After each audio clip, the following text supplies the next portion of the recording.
warahmatullahi wabarakatuh. Waalaikumsalam warahmatullahi wabarakatuh. Bismillah walhamdulillah.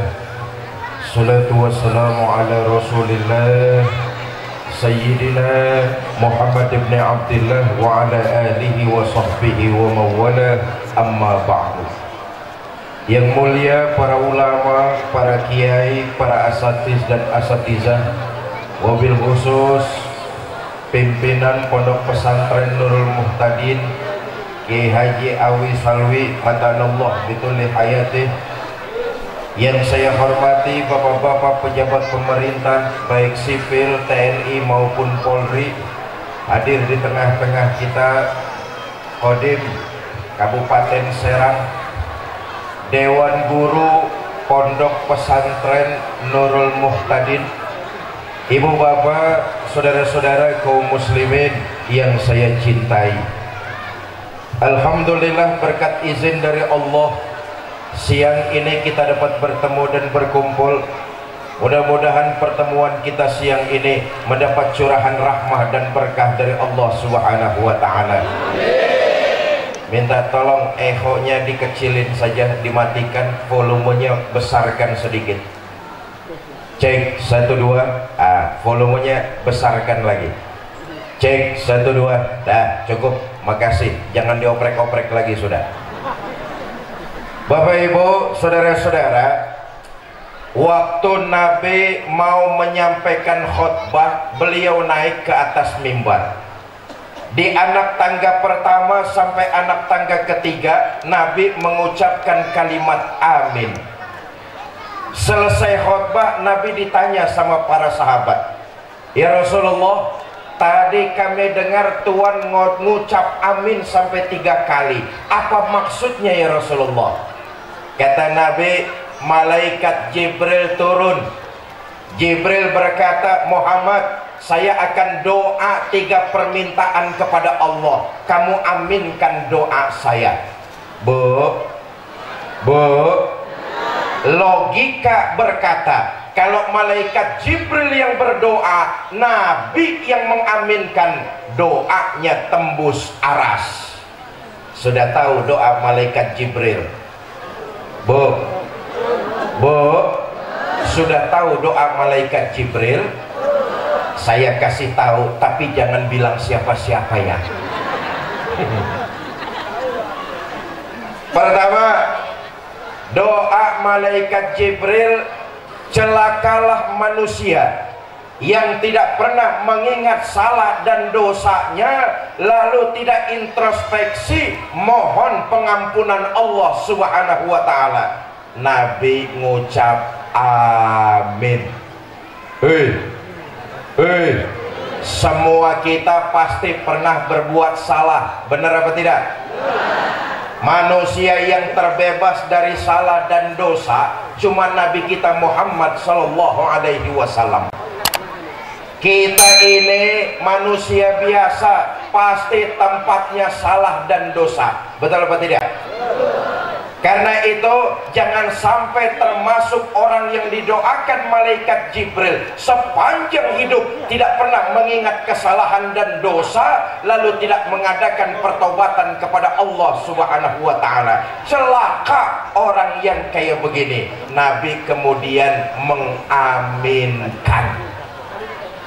Manusia yang baik bukan mereka yang tidak pernah berbuat salah, tapi manusia yang baik apabila berbuat salah, dia menyadarinya lalu tidak mengulanginya di masa-masa yang akan datang. Ikuti setiap kali perbuatan salah dengan istighfar dan segera melakukan taubat kepada Allah Subhanahu. Satu. Yang kedua, doa malaikat Jibril yang diaminkan baginda Nabi. Celakalah manusia yang ketika namamu disebut Muhammad, dia nggak mau baca sholawat kepada dirimu. Nabi ngucapin amin. Kita ini semua hutang jasa teramat besar kepada baginda Nabi besar Muhammad sallallahu alaihi wasallam. Alam raya dan seluruh isinya tercipta karena Nur Muhammad. Kita ini hutang jasa teramat besar. Saudara, Nabi tidak usah kita ragukan lagi, kita saksikan lagi kecintaan beliau kepada kita. Tidak perlu diragukan lagi sayangnya Nabi kepada umatnya. Lihatlah sejarah.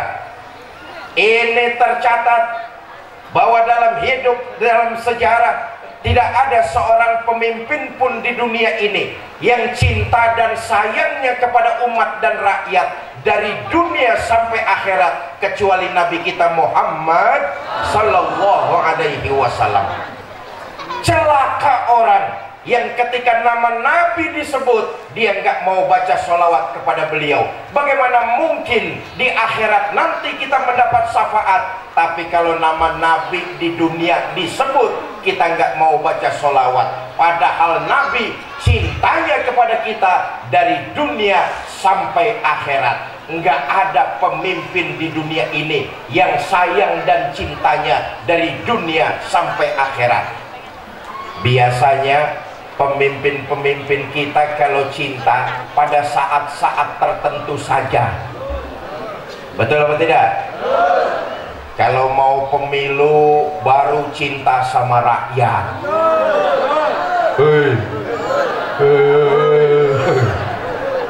Mau pilkada baru sayang sama rakyat.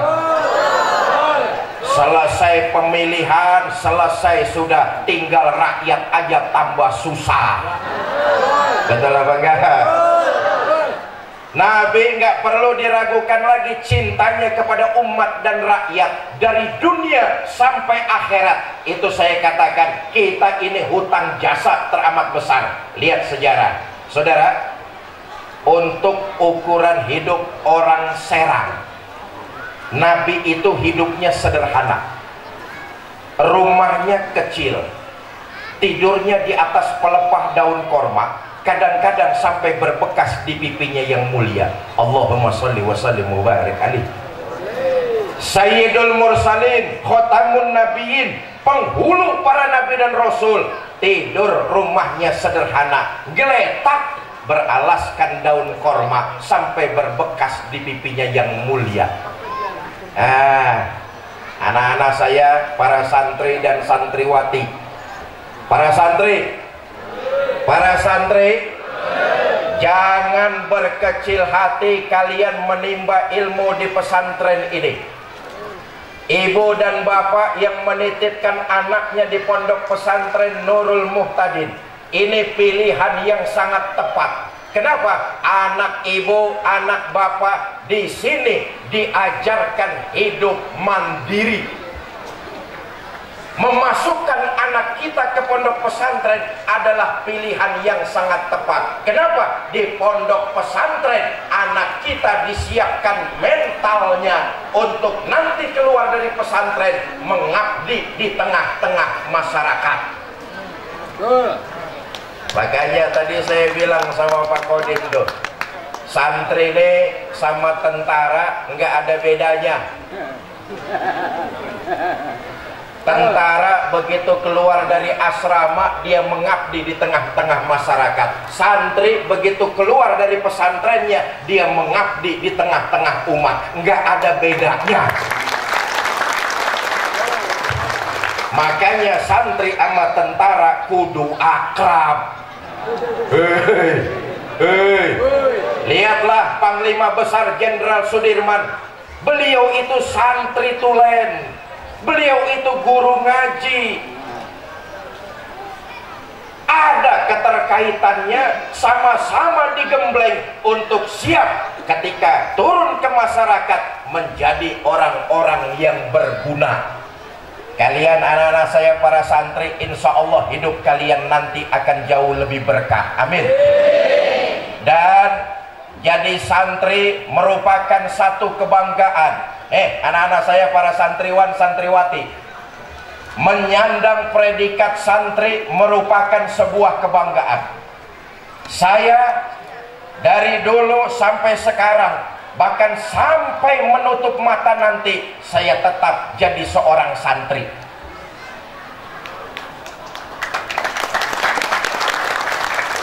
Tahun 86 saya mondok di Jawa Timur, Pondok Pesantren Tebu Ireng.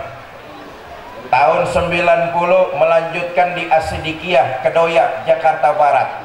Kalian ini santri-santriwan, santriwati sekarang mah enak, apalagi di pondok pesantren kita sudah ada metode imtihan, betul. Al-Miftah, ada metode Al-Miftah, rujukannya Sidogiri. Di Kudus ada metode Amsilati, cara mempelajari ilmu alat 6 bulan bisa menguasai kitab kuning. Saya tahun 86 di Pondok Pesantren Tebu Ireng, kalau mau menguasai ilmu alat, belajarnya satu-satu.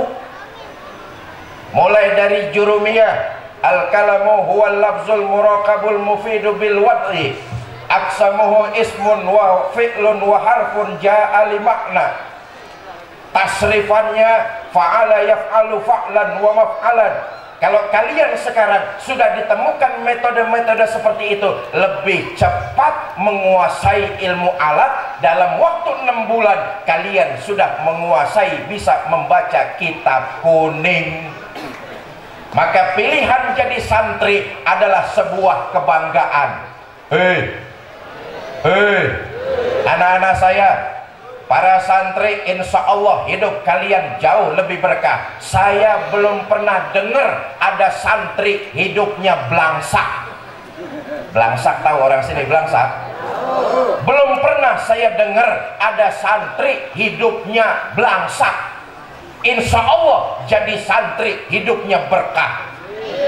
Nggak perlu saya ceritain kiai kita, kiai Awi, kiai-kiai yang lain, nggak perlulah saya nyeritain diri saya sendiri. Alhamdulillah saya jadi santri, hidup saya berkah. Istri saya ngerasain itu.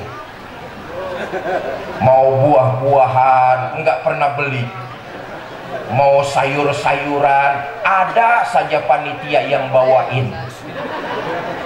Makanya kiai ntar pulang dari sini ada sayur-sayuran nggak?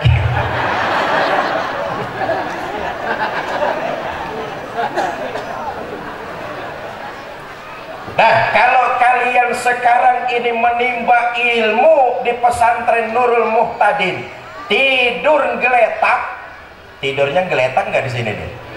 Hah? Saya tahun 86 di Pondok Pesantren Tebu Ireng itu satu ruang kelas diisi 26 anak. Kalau tidur udah kayak pindang pepes. Kalian jangan minder, justru di sini mental kalian sedang digembleng supaya nanti terjun ke masyarakat kalian sudah percaya diri. Hei, di sini di pondok pesantren kita disiapkan hidup untuk susah. Di pondok pesantren kita para santri disiapkan hidup untuk susah. Untuk susah belum tentu nanti kenyataannya susah betulan. Perlu diingat nih. Di sini kita dipersiapkan untuk hidup susah. Belum tentu nanti hidup kita susah juga, belum tentu. Keberkahan pondok pesantren yakinlah akan ada. Tapi di sini kita diajarkan untuk hidup prihatin, mandiri, hidup susah. Tapi keluar nanti, anak-anakku para santri, insya Allah kalian hidupnya berkah. Kondisi sosial kalian akan naik dengan sendirinya. Amin. Tapi begitulah kita diajarkan hidup untuk susah. Kalau toh nanti susah, ya sudah biasa. Betul apa enggak? Saya santri nih. Safari dakwah ke daerah-daerah, tidur di musola biasa. saya santri. Betul apa enggak? Di pondok saya tidurnya di musola, di emperan masjid. Safari dakwah tidur di musola sudah biasa. Betul apa enggak? Tapi lihat, mereka pejabat-pejabat yang dilimpahkan dengan gelimang harta dan fasilitas, biasa enak, suruh tidur di musola pinggangnya encok. Betul apa tidak? Dipersiapkan untuk hidup susah. Kalau toh susah sudah biasa. Saya santri dikasih makan kangkung, memang dulu di pondok makanannya kangkung. Diundang ceramah sama Ki Awi, dikasih makan ayam, nambah. Betul apa enggak? Jadi santri itu enak, banggalah kalian. Jangan pernah minder. Kalian di sini sedang dididik untuk dipersiapkan mental kalian supaya turun ke masyarakat jadi manusia yang berguna. Nabi, saya kembali, penghulu para nabi dan rasul tidur geletak beralaskan daun korma berbekas di pipinya yang mulia. Sarapan paginya seteguk air zam-zam, sepotong roti, kadang-kadang 1-2 butir korma. Dalam kondisi yang sangat memprihatinkan, Allah sampai menawarkan bantuan. Wala saufa yu'tika rabbuka fatarda. Muhammad, kamu pengen apa? Aku berikan semua, asal bisa membuat hati kamu senang. Mau apa Muhammad? Ngomong. Mau harta yang banyak? Ngomong.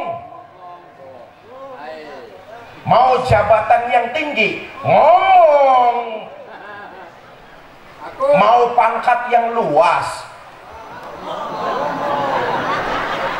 Ya terusin aja sendiri. Wala saufa yu'tika rabbuka fatarda. Ngomong aja Muhammad, mau apa? Aku berikan, asal bisa membuat hati kamu senang. Dapat tawaran begini dari Allah, apa jawab Nabi kita? Izan ya Rabb, la arda wa wahidun min ummati finnar. Ya Allah, apa artinya harta yang banyak, jabatan yang tinggi, pangkat yang luas, itu tidak mampu menyenangkan hati saya selama masih ada satu saja umat saya yang ketinggalan di dalam neraka. Walhasil Nabi lebih mementingkan umat dan rakyat hidup sederhana daripada bergelimang harta, pangkat, dan jabatan. Sekarang ada nggak pemimpin kayak begitu?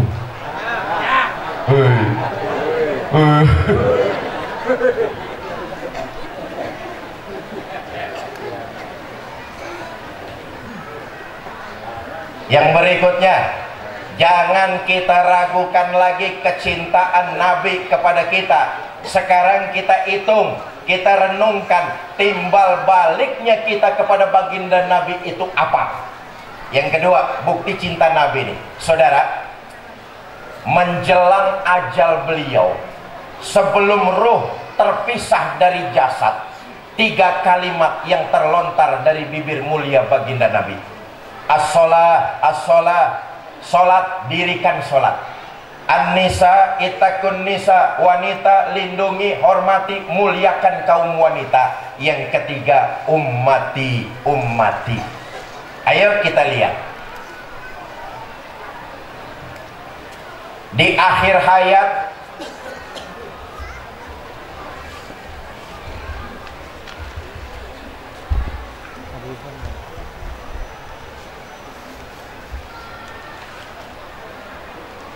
ahlan wa sahlan.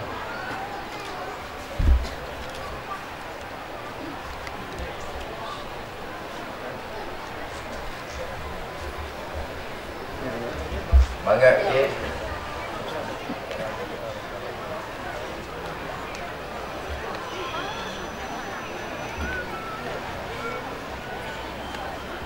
Sampai mana gue ngomongnya tadi? Oh. Ayo kita renungkan di akhir hayat sebagai seorang bapak. Mangga. Sebagai seorang bapak, Nabi nggak manggilin nama anaknya Sayyidah Fatimah. Betul apa tidak? Di akhir hayat, sebagai seorang suami, Nabi nggak manggilin istri tercintanya Sayyidah Aisyah Ummul Mukminin radhiyallahu anha. Di akhir hayat, sebagai seorang kakek, Nabi nggak manggilin cucu tercintanya Sayyidina Hasan dan Husain. Tapi di akhir hayat, yang dipanggil, kalimat keluar dari bibir mulia baginda Nabi tidak lain dan tidak bukan ummati, ummati. Saking cinta dan sayangnya Nabi kepada kita, sampai kemudian Allah memberikan jaminan kepada umat Nabi Muhammad lewat hadis qudsi. Allah menyatakan, ini haramtul jannata ala sairil umam hatta tadkhulaha ummatuka. Sorga diharamkan dimasuki umat-umat lain sebelum umatmu Muhammad masuk lebih dulu ke dalamnya. Alhamdulillah. Saking cintanya Nabi sama kita, mohon kepada Allah diberikan jaminan sorga belum dibukakan buat umat-umat yang lain sebelum umat Muhammad masuk lebih dulu ke dalamnya. Alhamdulillah.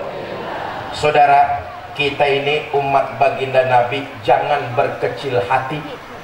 Walaupun kita umat paling akhir, ternyata karena keutamaan baginda Nabi, kita umatnya di akhirat pun nanti dapat keutamaan. Di akhirat dibangkitkan lebih dulu, dihisab lebih dulu, lewat Siratal Mustaqim lebih dulu, masuk sorga lebih dulu, kalau toh mampir ke neraka juga lebih. Ya resiko, jangan nyawa enaknya aja. Bapak Ibu saudara-saudara, sayangnya, nah sekarang bicara fenomena kita, fakta yang terjadi di tengah-tengah masyarakat. Sayangnya masih banyak di antara kita ini yang ngaku umat baginda Nabi, ngaku cinta baginda Nabi. Tentu bukan hal yang salah, boleh-boleh aja, namanya orang ngaku. Kita baru pinter ngaku umat Nabi, ngaku cinta Nabi, nggak ada yang salah. Yang namanya ngaku murah dan mudah, siapapun boleh, betul apa enggak? Cuma persoalannya di akhirat nanti kita diaku apa tidak sebagai umat Nabi, itu tanda tanya besar. Sama juga begini nih, Bu.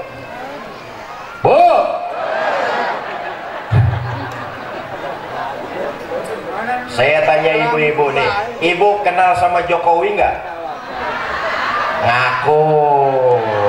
Ngaku tuh. Jokowi kenal sama ibu? Kasian deh lu. Apa bedanya sama kita? Kita baru pinter ngaku cinta kepada baginda Nabi, tapi harus kita buktikan dalam kehidupan di alam dunia kalau kita cinta kepada baginda Nabi. Kenapa? Supaya di akhirat kita mendapat syafaat Nabi kita Muhammad. Apa di antaranya? Satu saja, kita tingkatkan kualitas ibadah kita kepada Allah Subhanahu wa Ta'ala. Ayo lihat lagi sejarah. Tadi saya katakan satu-satunya manusia yang dosa dan kesalahannya sudah mendapat jaminan ampun, Nabi Muhammad sallallahu alaihi wasallam. Liyaghfirallahu ma taqaddama min dzambika wa ma ta'akhkhar. Muhammad, dosamu yang lalu, yang sekarang atau yang akan datang kalau memang ada, seluruhnya sudah mendapat jaminan ampun dari Allah. Dosa sudah mendapat jaminan ampun, tapi ibadah Nabi makin luar biasa. Istri beliau menceritakan, Sayyidah Aisyah radhiyallahu anha, satu malam kata Sayyidah Aisyah, selesai saya sholat isya, saya siap-siap mau tidur. Saya lihat suami saya, Rasulullah sallallahu alaihi wasallam, Saya lihat suami saya sedang sholat, saya pun tidur. Tengah malam saya terbangun, saya lihat suami saya masih sholat juga, saya pun tidur lagi. Sepertiga malam yang akhir saya terbangun, saya lihat suami saya masih sholat juga. Ya Allah, istri Nabi itu Pak, rupanya kalau tidur sebentar-sebentar bangun. Istri Nabi kalau tidur sebentar-sebentar bangun. Bu, istri Nabi kalau tidur sebentar-sebentar bangun. Istri orang Serang kalau tidur sebentar-sebentar ngorok. Kata Sayyidah Aisyah, sepertiga malam saya terbangun, saya lihat suami saya masih sholat juga. Saya tungguin. Selesai suami saya sholat, saya hampiri, saya tanya, Bang, ada apa yang? Oh, Nabi itu kalau sama istrinya tipe suami romantis. Lihat lagi lah sejarahnya. Nabi kalau manggil istrinya kalimatnya mesra, ya Humairah, hai yang kemerah-merahan. Bahasa anak sekarangnya, ada apa beb? Nah, nih ngajarin kita para suami nih, Pak, kalau manggil istri panggilannya mesra. Nabi begitu sama istrinya. Kita ini suami kan kadang-kadang enggak, mentang-mentang berumah tangga sudah belasan tahun, kalau manggil istri terlalu jujur tapi nyakitin. Udah tahu istrinya hitam, kalau manggil buluk sini loh nih. Jujur tapi nyakitin. Nabi enggak, ada apa ya? Kata Sayyidah Aisyah, Bang, abang kan dosanya sudah mendapat jaminan ampun dari Allah. Kalau sholat jangan gitu-gitu benar. Kenapa sih Bang? Kelihatannya Sayyidah Aisyah sebagai istri sedikit khawatir, sedikit demo. Abang kan dosanya sudah mendapat jaminan ampun dari Allah. Kalau sholat jangan gitu-gitu benar. Kenapa sih Bang? Mendapat jawaban kayak pertanyaan kayak begini, apa jawab baginda Nabi? Aisyah, afala uhibbu an akuna abdan sakura. Kamu pikir saya nggak senang? Oleh Allah saya mendapat gelar abdan sakura, hamba yang pandai bersyukur. Makin diampuni dosa saya, makin bersyukur saya kepada Allah. Makin diampuni dosa saya, ibadah saya kepada Allah makin saya tingkatkan. Ibu bapak, ketahuilah, menitipkan anak ibu dan bapak di pondok pesantren Nurul Muhtadin ini mudah-mudahan bagian dari ibadah bapak dan ibu semua. Mudah-mudahan ini dicatat sebagai sebuah ibadah dan dilipat gandakan pahalanya. Pilihan bapak dan ibu sudah sangat tepat.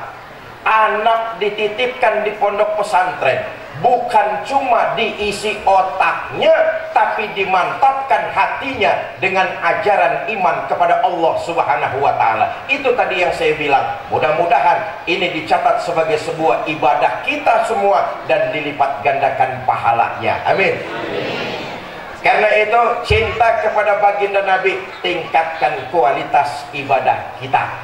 Jangan sampai terjebak didoakan malaikat Jibril, orang yang tidak mau membaca sholawat ketika nama Nabi Muhammad disebutkan.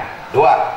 Yang ketiga, yang terakhir, doa malaikat Jibril, celakalah manusia yang tidak mau berbakti kepada kedua orang tuanya. Nabi ngucapin amin. Setiap kita anak dari ibu dan bapak kita, betul apa tidak? Apa yang kita nikmati hari ini, apa yang kita rasakan sekarang ini, sadarilah itu buah pengorbanan dan perjuangan orang-orang tua kita. Kalau orang orang tua kita masih ada, teruslah berbakti kepada keduanya. Kalau sudah tidak ada, maka bukan berarti menutup pintu bakti seorang anak. Kirimkan mereka doa dan pahala ibadah. Nah, khusus buat anak-anak saya, para santri,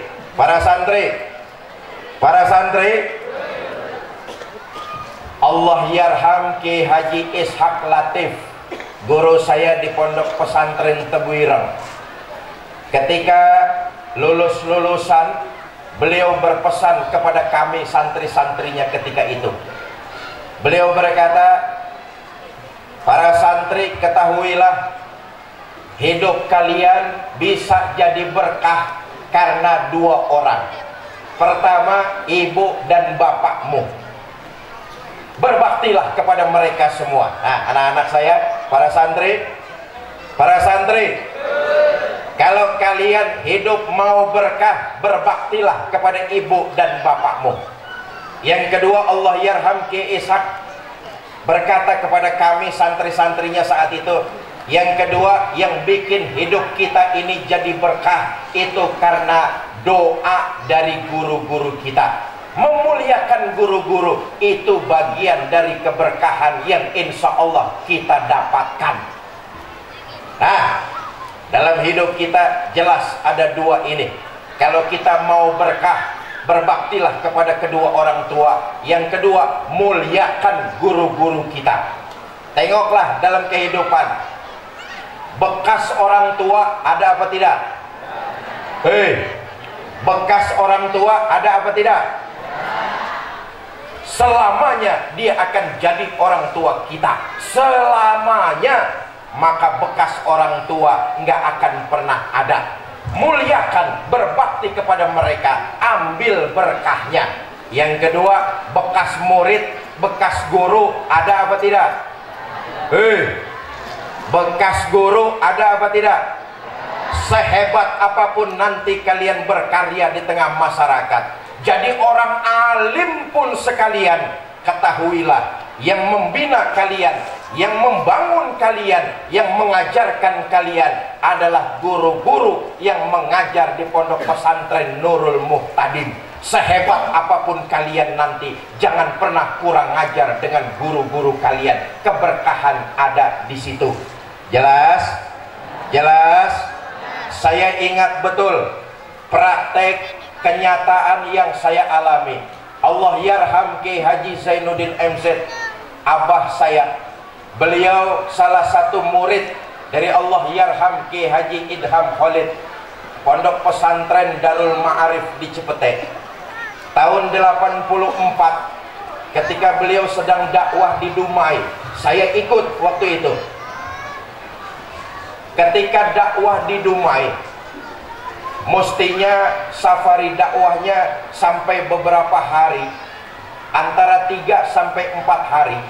Baru 2 hari safari dakwah di Dumai, Allah yarham Ki Haji Idham Khalid karena sesuatu hal yang sangat penting menyuruh Ki Zainuddin MZ untuk pulang ke Jakarta. Karena yang nyuruh gurunya, ngambil berkah gurunya, Ki Zainuddin MZ, kami saat itu langsung kembali ke Jakarta. Beliau langsung nemuin gurunya. Nah, buat kalian nih, kalau nanti kalian jadi orang hebat, amin. Mudah-mudahan santriwan santriwati Pondok Pesantren Nurul Muhtadin 10, 15, 20 tahun lagi memimpin bangsa ini, amin. Tapi perlu kalian ketahui, muliakan guru kalian. Walaupun kalian sudah jadi bupati, kalian sudah jadi gubernur, kalian sudah jadi menteri, kalau dipanggil guru jangan alasan melulu. Ketahuilah, yang bisa membuat kalian itu jadi hebat, pertama orang tua kalian, yang kedua guru-guru kalian. Berbaktilah kepada kedua orang tua, muliakan kepada guru-guru kalian. 2 orang ini tidak akan pernah ada bekasnya dalam kehidupan kita. Berbakti dan memuliakan mereka, insya Allah hidup kita bertambah berkah. Ini saja yang dapat saya sampaikan. Mudah-mudahan ada manfaat, lebih kurang saya mohon maaf. Wallahul muwafiq ila aqwamit thariq. Assalamualaikum warahmatullahi wabarakatuh. Waalaikumsalam warahmatullahi wabarakatuh.